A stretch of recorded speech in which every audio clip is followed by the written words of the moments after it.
Harlot Hotline is recorded on stolen land. We acknowledge the Wurundjeri people of the Kulin Nation and pay our respects to elders past, present, and emerging. It always was and it always will be Aboriginal land. I'm June Jones and this is Harlot Hotline, where S-workers and industry-aligned baddies drop the act and say what we really think.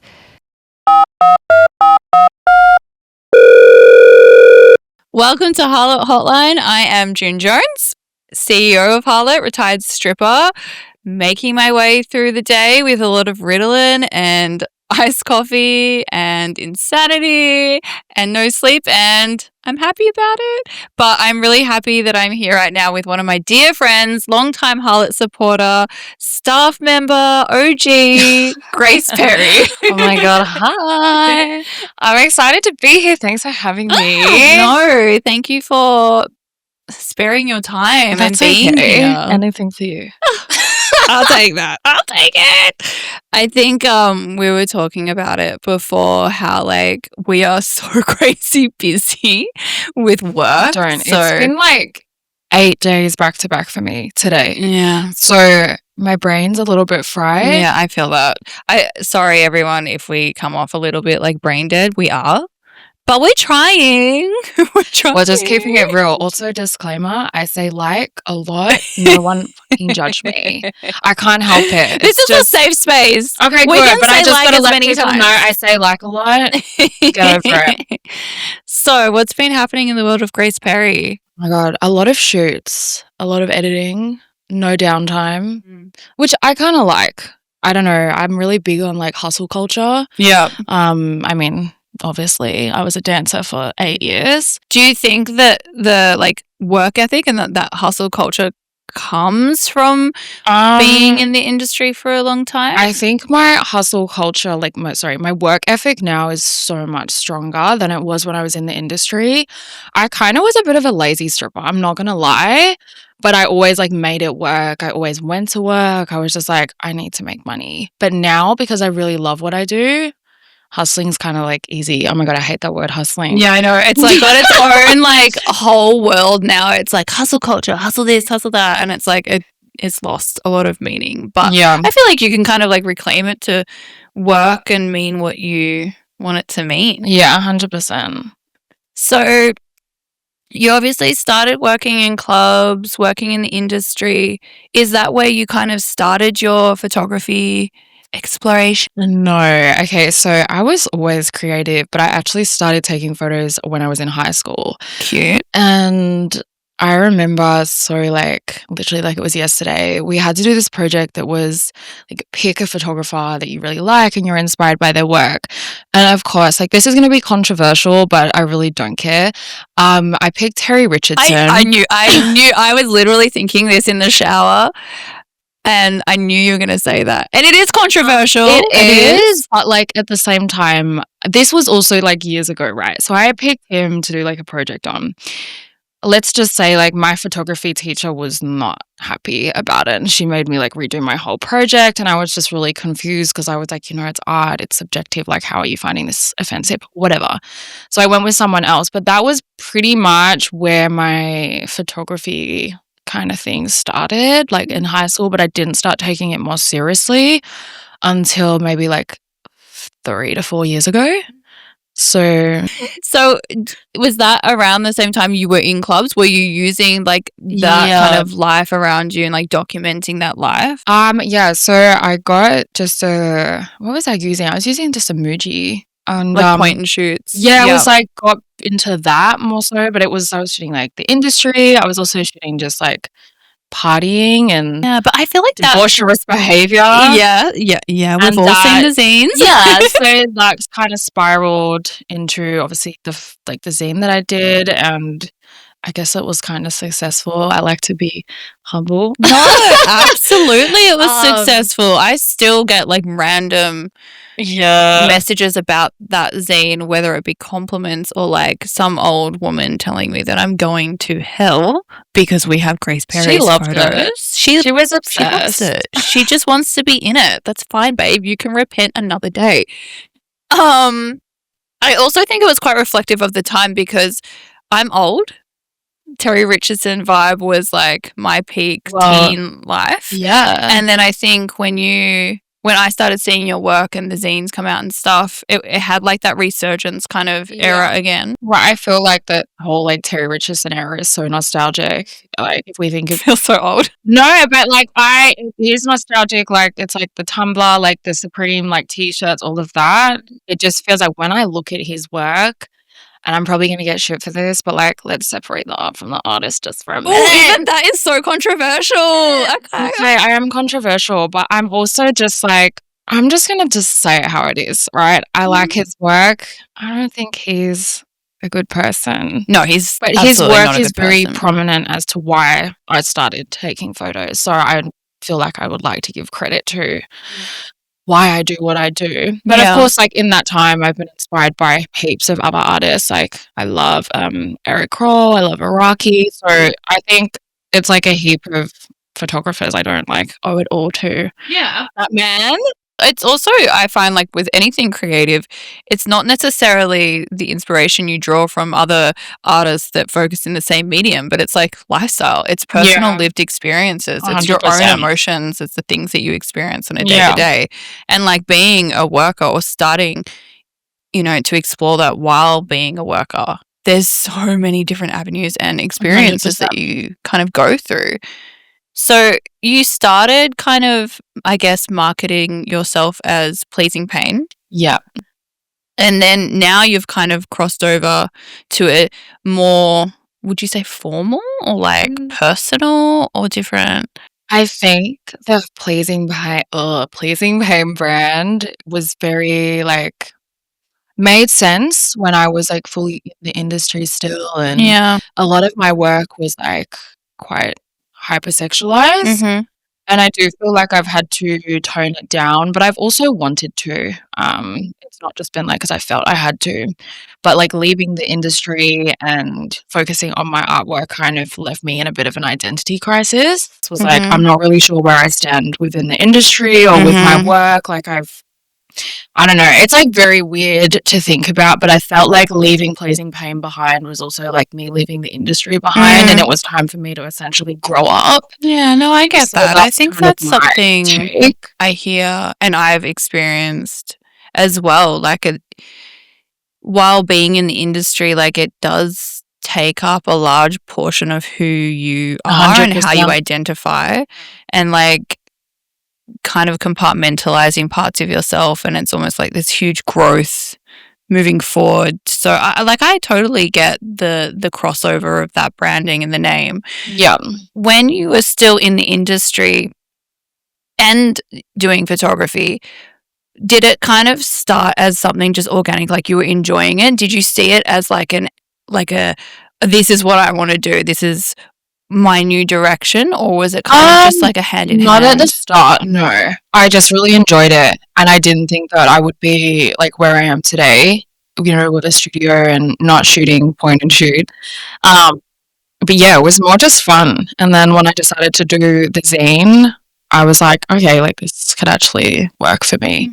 But even then, it still took me like I would say 2 years to really pluck up the courage and be like, actually, like this is what I want to do.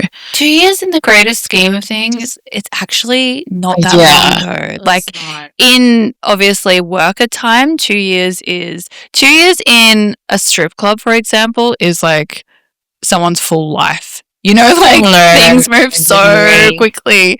So 2 years is a long time, isn't a long time, really. So while you were still working and you were, I guess, taking photos, you were mainly taking photos of industry people? Yeah. Was that predominantly for collages or for their own marketing and media? Pretty much like collage. Also some were like more for their social media, and I think people saw me doing whatever the fuck I was doing and they liked it. They were like, this is a little bit different to, let's just say, all of the male photographers in this city. Okay, this is actually something that's really interesting. I'm not going to get on here and drag people. We don't have to name names. No, I'm just also not going to like drag someone else's artwork, but... Well, I mean, I will say is from today's point of view. I think your art has grown, and that's what it is. It is art. Yeah. But I do find it really frustrating when I see, I guess, like work of people in our industry, predominantly women, and it's all from the male gaze. That's all it is. It's the male gaze. Yeah. And I just don't get it. And quite it's bizarre because they're charging like, you know, a lot of money. Crazy money. And it's like they've just oiled them up, which is fine. I love the oil. You know I love the oil, girl. Love the Costco can oil. Dip me in a can of canola and send me off. But it's a little bit like, it's just a bit exhausted.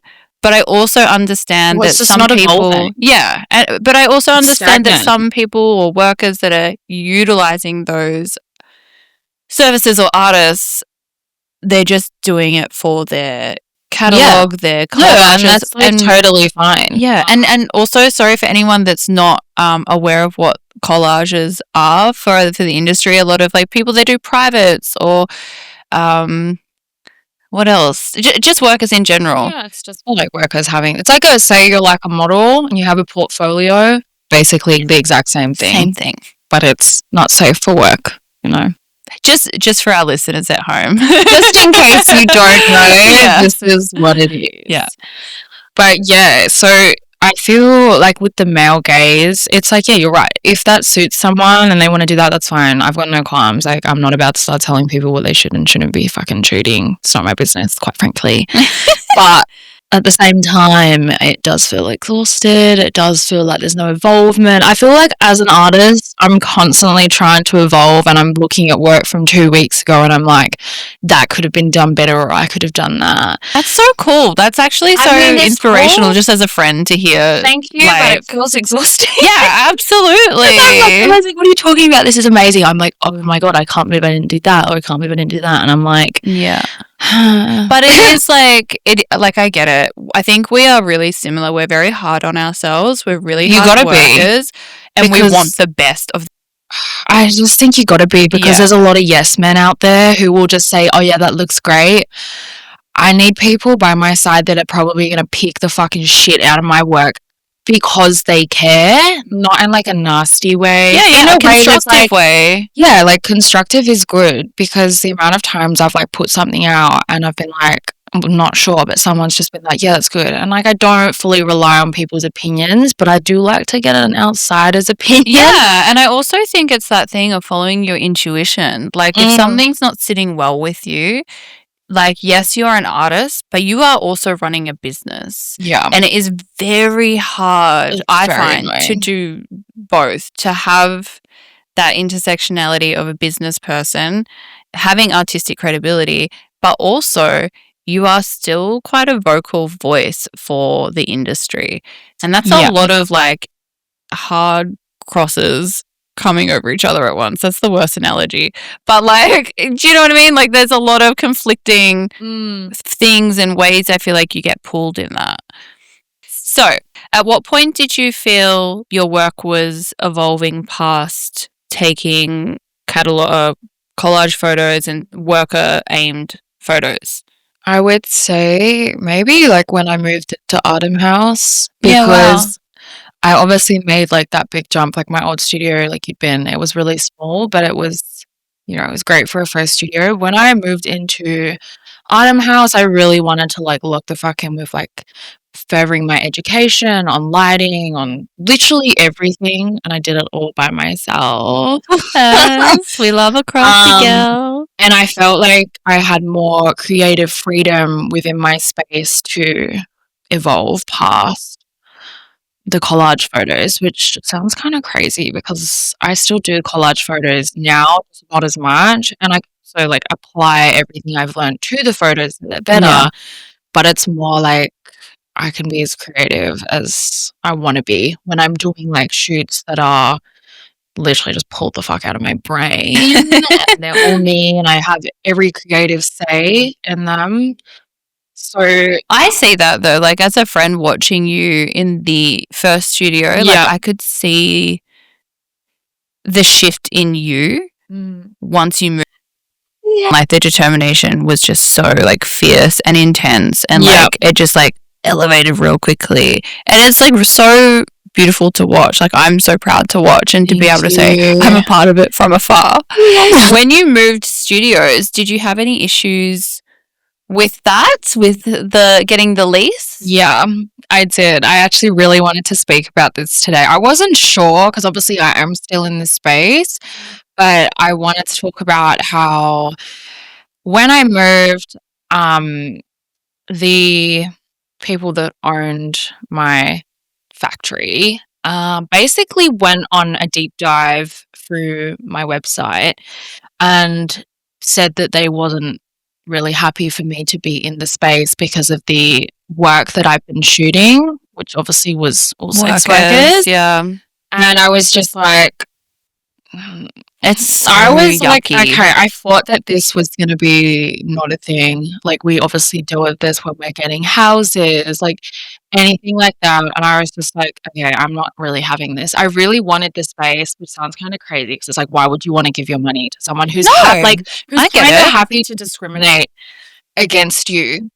But I liked the space, and I just kind of emailed them and was like, look, I mean, that is some of what I shoot, but I want to shoot a whole variety of things. I was like, I'm not like making excuses and being like, this isn't what I'm going to do. I was like, but I just think it's really shit. I think Yeah. you're like kind of you're discriminating against Yeah, it's me. absolutely discrimination. And I was like, I just don't want to go down that path with you guys. Yeah. So, I mean, I empathize. I got the lease on my birthday. Yes, I remember that. I remember it well. Yeah, no, I get it. Like, for me, it was the same opening Harlot. Yeah, I remember. It took me a year and a half, 2 years wow, to secure that's so a long. retail lease. I was only looking for like a month. Yeah, no, it just adds to the insanity of June Jones. Yeah, it took such a long time to find a lease that would be work for what I want to do, but Yeah. also to find a real estate agent that respected me as the person, like as a business person. Yeah. They just kind of kept overlooking me. And 100%. then to even like approve the lease. Like, I think I applied for something like 12 properties. 12. And Damn. they would all be super keen and then they'd ghost me. Yeah. Or like come up with like cooked lies about why we couldn't get the lease. And it was really frustrating. There's actually one lease that I really wanted quite close to here. Really? And it was perfect. And the real estate agent just flat out lied and said, oh no, sorry, an optometrist is opening. Okay. I see you. Sure.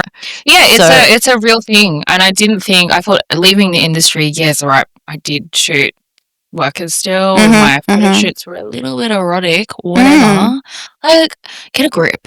Yeah, I think as well, it's Get a grip. they're not able to accept that it's like, cool, they're maybe workers, but it's also still art. I think they're just mad religious. Honestly, Yeah. I kind of like did a bit of a deep dive on them because I wanted to know. Did you? Of course I did. You did a deep dive on your landlords? The internet is free, Love guys. it. I tried to do that on mine, but I am not a tech girly. It's a wonder we have a podcast. Anyone can be a tech girly if you want to be hard enough. Like, Ooh, trust me. It's all right. I'll come to you. It's all the stalking back in the day. Like, when I was kind of crazy, it pays off. I'm here for it. Follow me for tips. You need a PI? She's a girl. But, I thought I was really disappointed by that. But obviously it all worked out in the end and they've been great landlords since. Oh, that's good. That's a positive outcome. Not that I really speak to them, but I'm sure. But that's positive. But, like, it's good. But I pay my shit on time. I'm really respectful of the space. And I just like, I'm trying to move my life on from the industry, and it was just very frustrating to have someone still like look at that and be like, I don't know, it might upset the other neighbors. Like, what the fuck are you talking about? Upset who? It doesn't ever really upset the other neighbors. It's just prancing bullshit. outside with, naked girls. Like, it's not like, what is that image It's that just you their have of us in your perception. head? It's this like stigma. Anyway, but I'm glad it all worked out. But it could have gone another way. Yeah. Yeah. And So- in a way, I guess sometimes that type of discrimination can sometimes fuel the fire to kind of prove everyone wrong. Yeah, 100%. I mean, I wasn't going down without a fight either way, just because I felt triggered by it.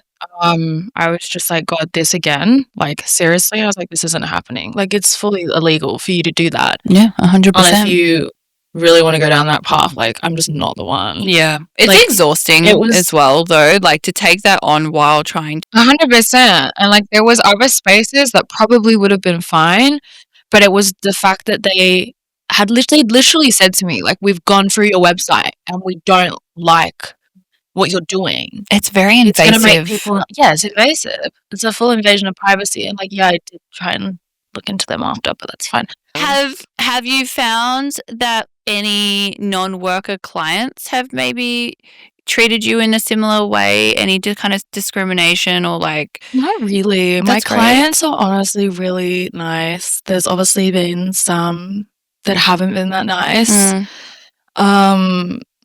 But I don't really want to waste time talking about people that are stupid. Sorry.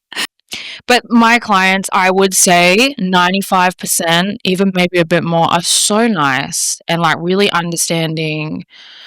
They're just great. I really like them. What's something that you didn't expect to kind of experience running your own business with like personal relationships, whether it be workers or non-workers? Just differences in the way we live our lives and not understanding, like, I don't really have time to do things that are not worth my time. That sounds really fucking bad, but my time is like really valuable and I try to give everyone like little pieces of me, but like I actually don't get a lot of downtime. Yeah, you are a workhorse. Like you are constantly working. I know, and I feel like people just don't see that, and I'm just like, we're just not the same.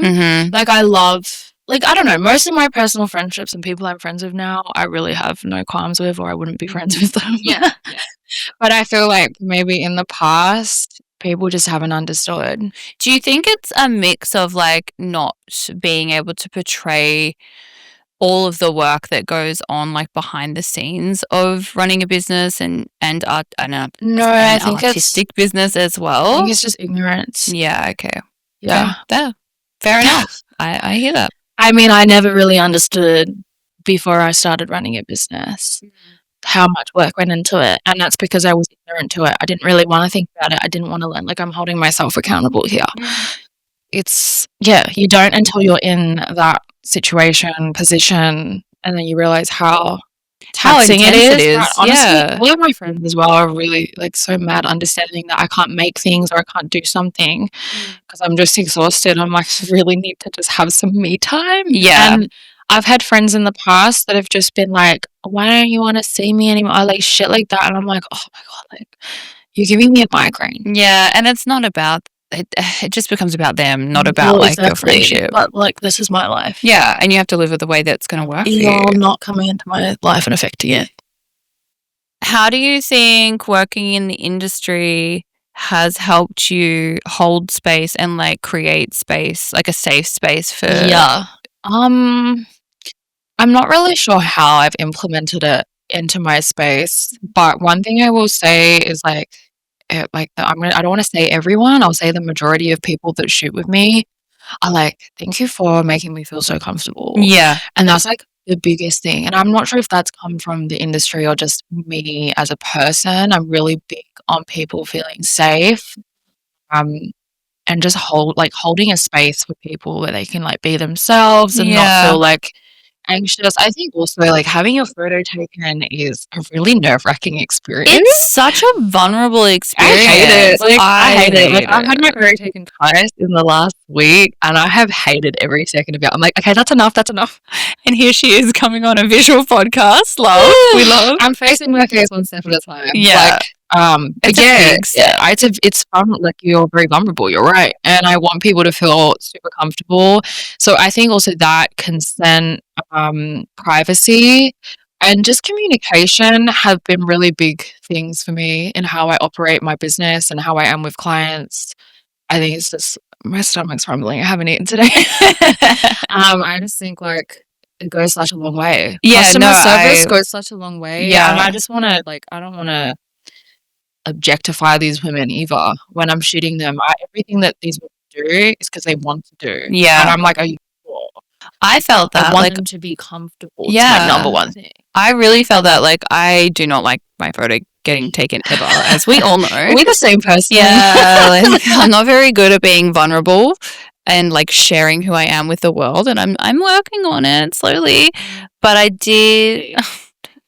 did do one shoot with you, which was so hard for me. My body We was did. so cooked. Broke the internet. It was so hard for me because I was like so uncomfortable in my body. I was like maybe only like not 6 months postpartum, because that's when I broke both of my legs. I think it was like 7 or 8 time to be months alive. postpartum. Yeah. So I Yeah. felt like for me, I was so uncomfortable and I was not Wasn't my feeling peak yourself. fit. Yeah. But like, Grace, you made it like such a comfortable experience, and you like did wonders with those photos, because I know it wouldn't have been easy. That's all you. You look good, Ma. But yeah, comfortability, it's a big thing. And I get a lot of women come to me and they've gone, you know, oh, I shot with redacted. And they're like, it was just so uncomfortable, like XYZ. And I'm like, the tea. It's not even tea. It's actually just like fucked. And I'm just like, this is so sad that women should have an experience. So like, just get your photos taken. And you can't even do that. Yeah. What, without being like fucking like preyed on? Like, Yeah. have a day off. Yeah. It's really tired. exhausting. We need to move past it. How do you protect your creative integrity while still monetizing your business? Ooh, girl, it's hard. It's really hard. I've like definitely lost myself along the way with working with brands, kind of conforming to what they want to do and their ideas because they're paying me a check, and I'm just hating the project. I'm hating it because it's not me, and you have to understand, like, being a creative, it's not constantly creating what you want to do. Yeah. If you're monetizing your craft, it's amazing, and it's like good for you, because there's a lot of struggling artists out there that don't have that opportunity, or they're just not sellouts. So maybe sell out. But I'm trying to stop doing that as much, and I'm saying no a lot more. Wow, that's a pretty big thing to be able to get to that place. Well, like, it's hard to like, manage I don't both. know. Like, I take on projects that are not 100% me, but if something is completely not me at all, I don't want to be in that room for 5 minutes. Yeah. Like, I just don't. I think Yeah. I'd rather someone do the job that feels like they can give it 150%. Yeah. Because I'm not going to be switched on enough to do it. Like, and then you're just a robot in the experience, I guess. And it's like, it's part of life. It's part of any job. There's going to be But I'm pros and also cons. sure there's a part of you, if somebody's like coming to you to like fulfill a brief that's so far removed from your work and who you are and what you do, I'm sure there's a part of you that's like, why? I'm just confused. Why are you coming to me? Yeah. Yeah. Well, because I think people don't really know what they want either. Yeah, that's true. Like, I'll call it how it is. Yeah. People are a bit confused when it comes to this stuff, which is fine, you know, but people just see stuff and they're like, oh, I love that. None of it's cohesive. None of it works. And I've just got to pull it all together. It's like, you know, when people go to like a tattoo artist, right? Yeah, and they'll be like, okay, I want that one. I and want I want that one. and that one, and then can we mix them together, and then can we do the? It's like, it's not going to work. Yeah. Like, simple is really good. Like, when done well. So it's kind of like that. What are some of your favorite shoots that you've done, or favorite people that you've shot with? Ooh, I love. Apart from me. It's a joke, clearly. I honestly really love, like, majority of my clients. I say majority just because not everything is always like, yeah, nothing's perfect, but like, oh, everyone's just so nice and cute, and it makes it an enjoyable experience for me. Yeah, because everyone's just so sweet. But if I had to have favorites, I love shooting. It was the recent one I did. This girl called Aisha. She's from Perth. She's just a really was iconic. Thank you. Sorry, but like, yeah, that was just stunning. Yeah, I really enjoyed that. I had a really good team. Everyone really understood the brief. And that project was actually to do with me kind of in like this crossroads with my creative identity and like the kind of, I haven't posted the second half yet, but the second half was like a lot darker. It was meant to be a little bit more like sexy, and then the first part was meant to be kind of cutesy, demure, and like how I'm kind of trying to cross the two over. But yeah, when I post it, you'll see. I'm waiting. The I countdown's haven't on. finished editing. I've got like 10 shoots to edit.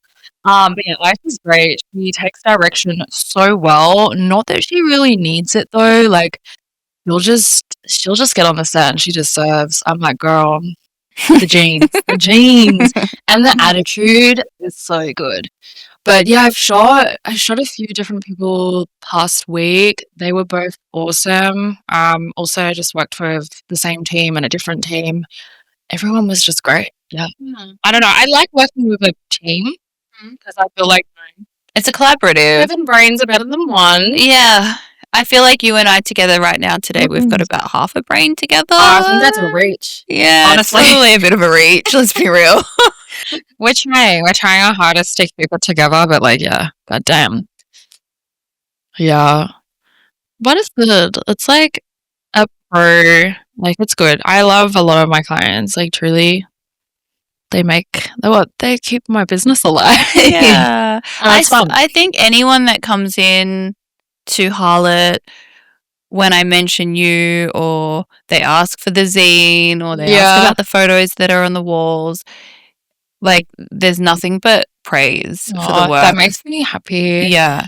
Yeah, I definitely feel the love from like the community, and it's really special, which is why when I was like kind of stepping away from photographing predominantly sex workers, because I felt like I pigeonholed myself a little bit. I was like, I need to kind of get out there a bit more. I felt like really heavy in my heart, being like, oh my God, like this feels sad, like, but I still do it. I still shoot now. I can never give up the babe. Yeah, I think that's also like a part of who you are. It's never going to go anywhere, and it's okay to evolve and grow past. I think, you know, you're always going to remember your roots and Exactly in that environment, that community, and that's okay. Yeah, I was like kind of really hell bent at one point at like erasing it. I don't know why. That's so interesting, because a few people that I've spoken to who have creative outlets that turn it into business or monetize it, that are in the industry, have also said that. Yeah. And it is that weird like identity crisis, or maybe not identity crisis, but you really start to kind of like reflect inwards and like, who am I?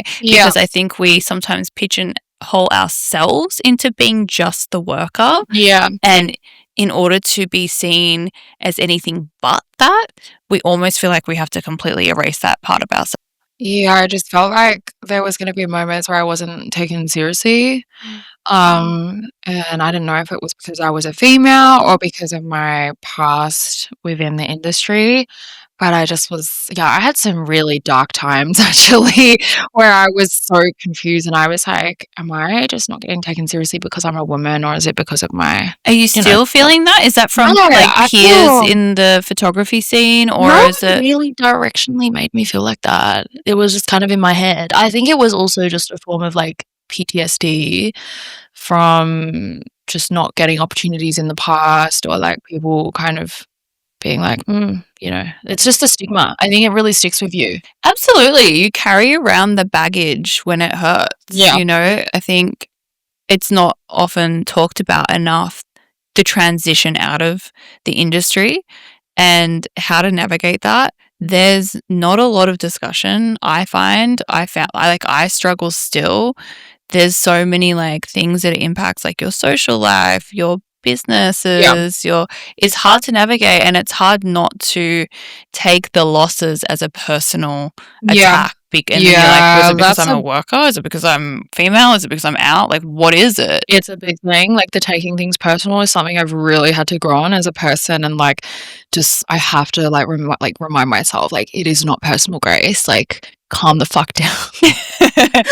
I get it. It's a process. Yeah, it's such a process. I feel like you have good days with it, bad days with it, and unfortunately, that's just a part of A, being a creative, and B, having a business. 100%. But I feel really secure at the moment with myself, my art, and what I present to the world. Like, I was really unsure for like a few months. I think when the whole hard drive saga thing happened. Oh, can we talk about the hard drive saga? We may as well. I feel like, yeah, you haven't spoken about it, but like I know all about it because I feel like we were talking most days, and I was like, I just hope she's okay. Yeah. I really hope Grace is okay. Oh my God. Okay. I was like, give us the tea. I don't even know if this is tea. God damn it. It was really fucked. I'm sorry. I'm laughing about it. I'm laughing now because you know what? No one died. It's fine. But like, I lost a lot of work from a hard drive that I think I dropped it on the floor or something happened, and it just I put it in my computer and it just started making the most fucked up noises, and I was like, what's going on?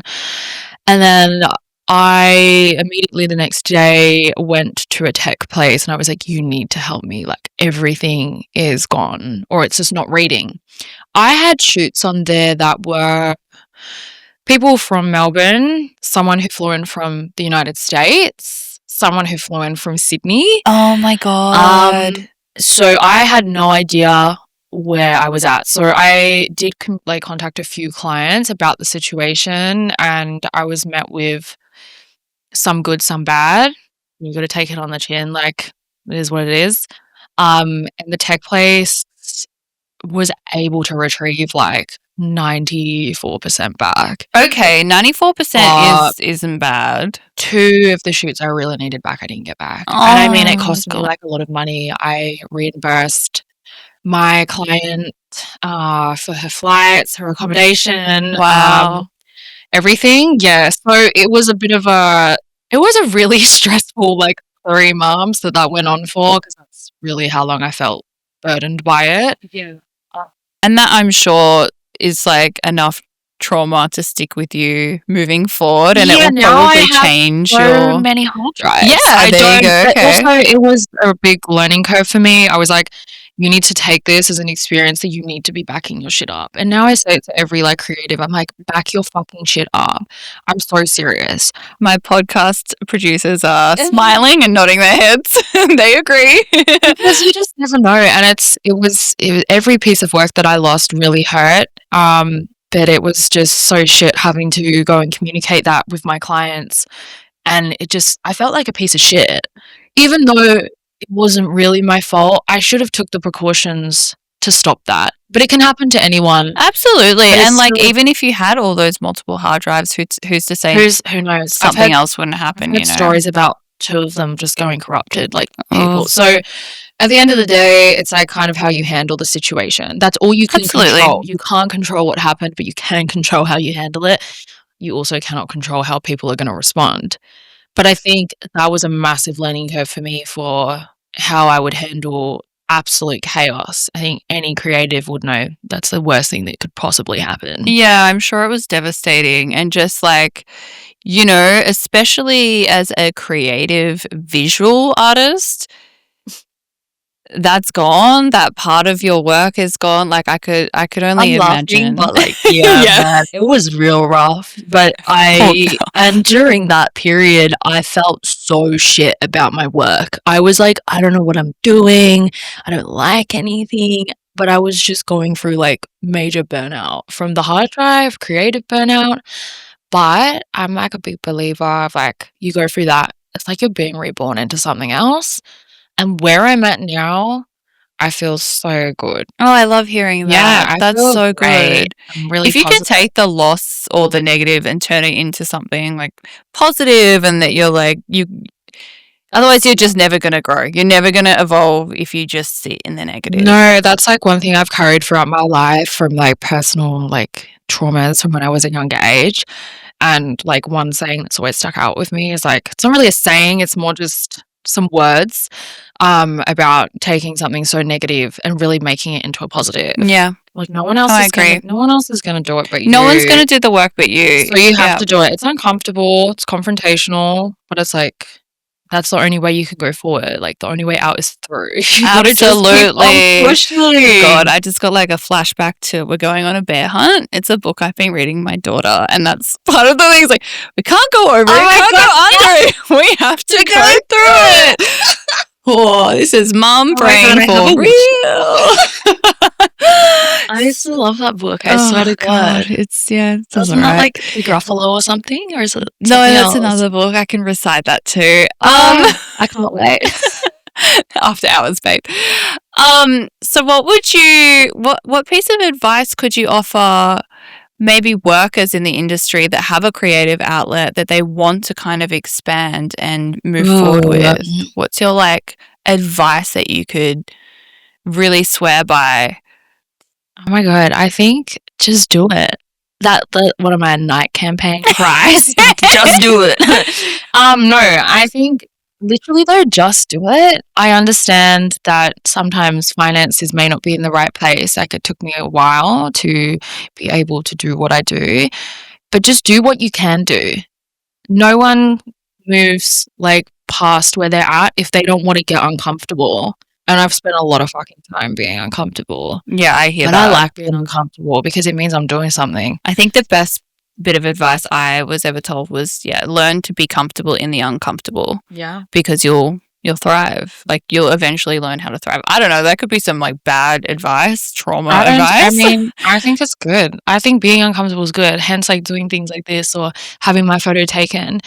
There are things that I'm like not really vibing, but yeah, feels. But I'm just about evolving and like moving forward and just doing things like that. Like, why not? Yeah, it's good to push exactly. yourself. But same with, if you're in the industry and you want to get out, make a plan, find out what you want to do. And I mean, that's easier said than done.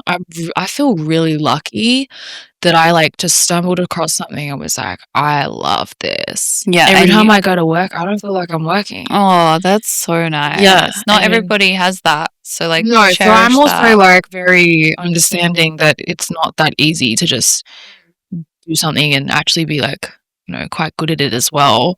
It takes time. It takes patience. It takes motivation. I was not good at it at the start either. Like I was okay, but I've learned a lot. I've had to educate myself, but you gotta just take the time. But I think there you go. You're a prime example of like maybe you don't feel like at the beginning you were great, but like if you have that determination and that will to try and be uncomfortable, you can push past that and like. This sounds so lame, but truly anything is possible. And I genuinely believe that the industry of S work sets up so many possibilities. And there is nothing wrong with staying in the industry and not having any plan to leave it or to use it as a stepping stone. You don't have to have that, but it can. You've got the choice. Yeah, just utilize it for what works for you. I agree. So I have an interesting question. Hit me.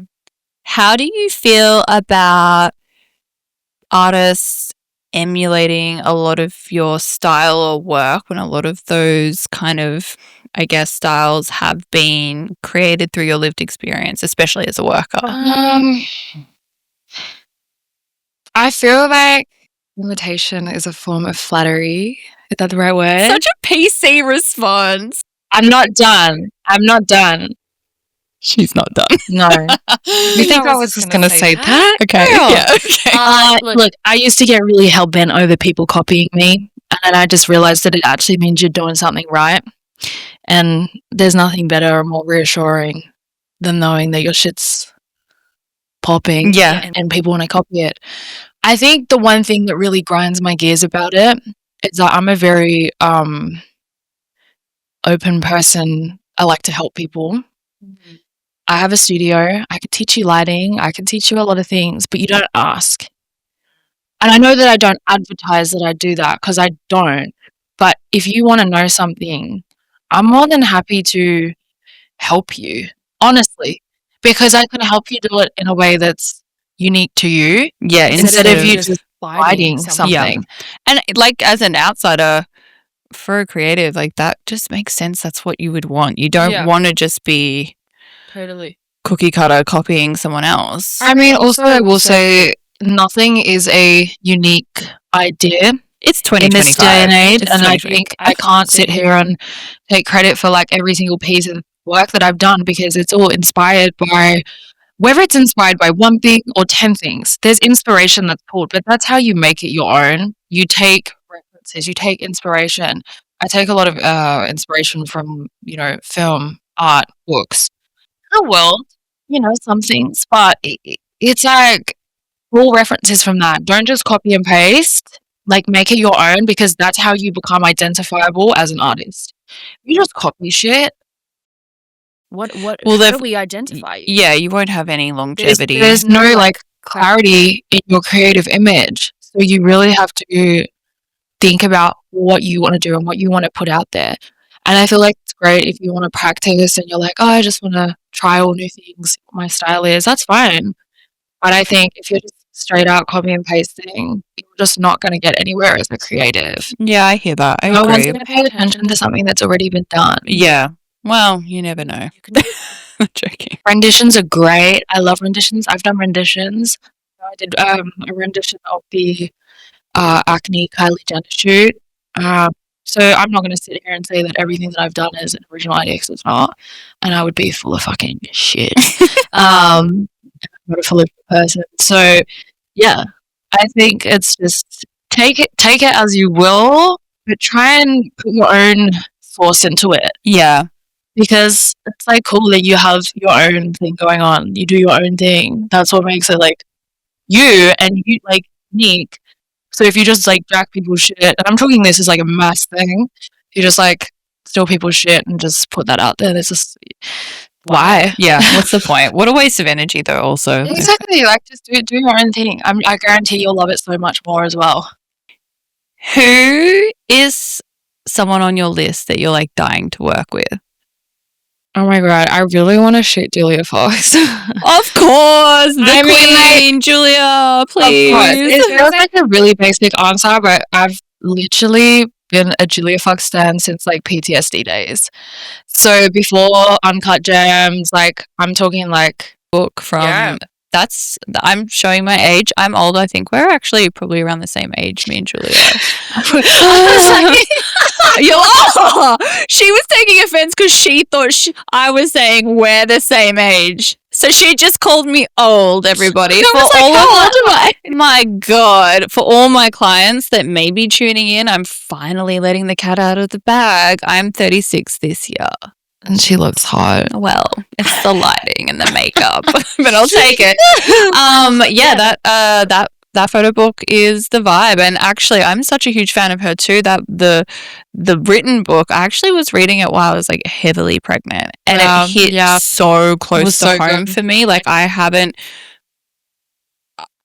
not read or heard an experience of that time era that was more relatable. Like it was so everything was. I was like, this is my teens. This is my childhood. It was so raw. Like that book was so good, and I think so she's just someone I really like. I love everything that she's about. I love how transparent she is. I think it's really awesome. I think it's just such a good story as well. But yeah, I've been a big fan. I'm literally for years, like I'm thinking back to like the full Richardson era and all of that. And I'm obsessed. And I would love, I'm putting it out there. Julia, if you're listening. If you're watching. Please, I will manifest this for you, because I actually can see that collab and I can envision how incredible it will come when the time's right. I'm a big believer of that. What's something that you wish outsiders or clients understood about the work that goes into either S work or running a business? Okay, so running a business, I'd say it's a lot goes into it. What goes on behind the scenes is a lot. That's why I try to document all like shoots. Also, not just on set. It's really emotionally taxing. I'm not gonna lie. Like being really backed up with shoots and having to edit. Also, it's really vulnerable sometimes. Putting your work out there to a client, and you're just like, oh my god, like I hope they like it. I hope they like it. That's really scary. It's honestly like a plateau of things. I don't want to say it's everything. Like there's good and bad. There's good and bad, but I think it's more just like all the time and all the effort that goes into it. It's people just see the end result and they're like, wow, that was great. You didn't see me like slaving away, like pre-shoot prep, after shoot, like just it's a lot. But I love it. I wouldn't change it for the world. And then within S work, probably with S work, I would say there's like the emotion. It's also emotionally taxing. I'm really big on like how when I go to work, how something makes me feel when I leave, and like with S work, it's really emotionally taxing. Leaving that character that you played all night at the club and not remembering not to bring it home, really hard.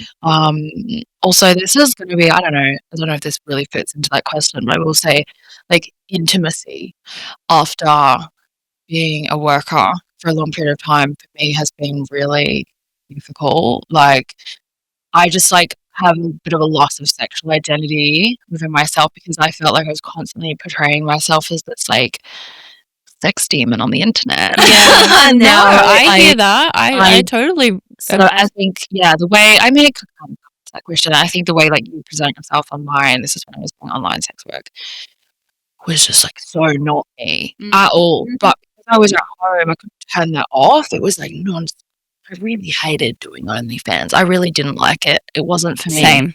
It really wasn't for me. So honestly, hats off to the babes that continue to do that. I think it's amazing because I found it so like it just wasn't for me, you know? Yeah. And I think that perspective of that person's like that all the time, or like, oh, she must be really into that. You just couldn't be further than the truth for me. I was a completely different person. And also, like, after COVID, I was so introverted, but I was so extroverted online, being all open and shit. Like, that's fine, that's good. It's hard. It's But it hard wasn't to me. Yeah. And I felt like I was at such a crossroads after. I was like, oh my God, I don't know who I am. And it's hard to compartmentalize like who's who and Yeah, which that part am I part. meant to put to the side and bring in and Yeah, I think it's just a layer of the work that people don't really think about as much. They think, oh, they just go and make money. Yeah, and they then just go make they lots of go money. home and it's like there's no emotional side to it. Like, wrong, incorrect, David. not David.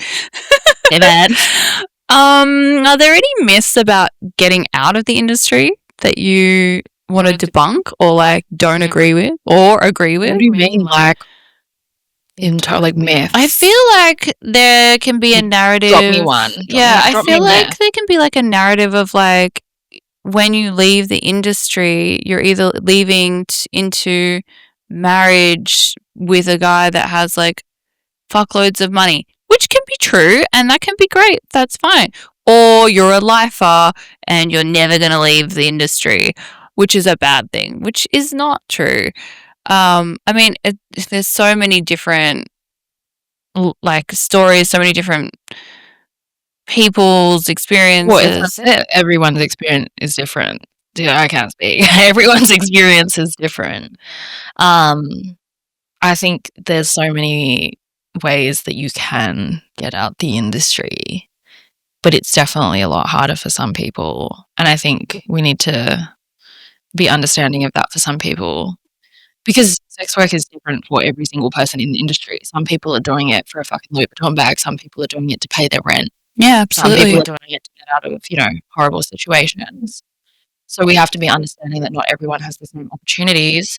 So I'm very mindful of that. How do you see your work contributing to future generations of workers in the industry? And I ask this because I think you have a really large following and fan base that are workers, and I think a lot of people really do look up to you, whether you realize that or not. And people really no, I think it's really true, and I think a lot of people really look up to you and the work that you do. And I'm not sure if that's ever like come across in the way that you think about this. Why does that make me uncomfortable? The imposter syndrome kicks in. Yeah, imposter syndrome is a real thing that I deal with still to this day. I don't think any creative ever gets out of the imposter syndrome, like jail. It's a lot. Yeah. I feel like I guess something that you would want them to take away, like you want to leave with them to kind of like a tip or experience, or what do you want that legacy to kind of look like? Don't let the industry define who you are. I think it's great. It can be such a part of your life, but you can do multiple things at once. Yeah. It doesn't have to be your sole identity. It's really easy to get lost in that. So I don't know if this is like taking advice from what I do or my work or whatever, but that's just what I have to say. I think that's really fair and really valid. I mean, look, that work can be your identity if that's what works for you. Awesome. Oh, but of it course. doesn't have to be it. No, I And agree. I think that is like maybe for me at least, and it sounds like maybe for you, was maybe the first thing that we grappled with when leaving it and focusing on our business. Yeah. It's I think that's good advice. I think it was just hard to separate the two. But yeah, it's just one thing that I wish I kind of practiced a little bit more when I was in the industry, is like, this isn't my whole identity. Hindsight is invaluable though. You know, It's true. you have to go through it to be able to have that hindsight. That's good. Life experiences are good, guys. Whoever invented those. ChatGPT. I give 5 stars on TripAdvisor. Fully. Oh, well, thank you so much for chatting You're with so me. welcome. We're so busy that this is literally, I think, the first time we've actually been able to see each other face to face in a while we've now. been doing a lot of FaceTimes, and like, I'm always in my Hello Kitty pajamas. My dogs are being annoying. Feels. Yeah. But we get to spend next weekend together. But I'm sure I'll be in meltdown mode. So. No, you'll be fine. I'm there. I'm there. She's my security I'm a support professional. Trust me. Well, thank you so much. Now, where can the babes, the dolls, the gays, the theys My find favourites. you? You can find me on Instagram. What's your Insta handle? Grace Perry Photo. I had to think about that. Like I said, it's been a long week. But yeah, Grace Perry Photo. Come and shoot. I cannot highly recommend her enough. Thank you. Like, very comfortable, safe space. You feel $1 million afterwards. That makes me so happy. Yeah. And do you have a website? I do. It is www.graceperryphoto.com.au. Thanks for listening. XX. This is Harlot Hotline with June Jones, and thank you so much for listening. A big thank you to all of our guests for showing up with honesty and fire. For guest links and Harlot merch, check the show notes on our Linktree or on our Instagram at Harlot Shop.